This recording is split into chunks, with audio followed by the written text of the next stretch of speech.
Palestine mort d'une prisonnière israélienne dans une attaque à Gaza.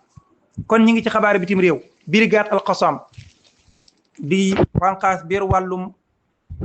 armée bu Hamas xamle nañ gaawu tey ne am na beneen prisonnier Israël boo xam ne faatuwaat na ca bande de Gaza. attaque yu armée bu Israël yu mu doon amal ca nord bande de Gaza moo ko faat. Abu Ubayda porte-parole bu Hamas moo ko xamle jaare ci communiqué bu mu fësal ci Telegram ne daal ginnaaw bi nga xam ne kon perd nañu contact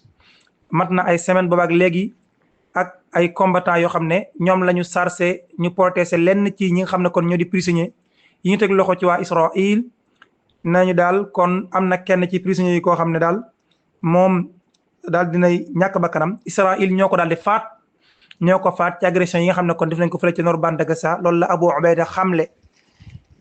ki fàttali nag otage yi ba léegi yu bari ñu ngi ci loxo waa Hamas malgré Israël maa ngi def lépp lu man daal waaye otage yi xam fa ñu nekk ba jàpp jël leen daal jafe na Israël am na ñu ci faat am na ñoo xam ne dañoo négocier bàyyi leen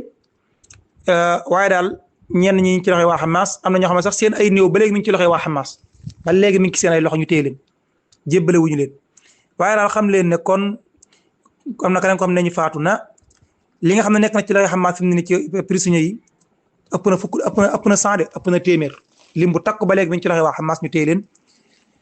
Israël Hamas nag nee ñu bay ñu leen a bàyyi waaye bu ñu leen dee bàyyi moom guerre bi dakk rek wala kon Israël faat leen ba ñu jeex ñoom ñëpp waaye du ñu leen bàyyee ci nii Mouhalim Info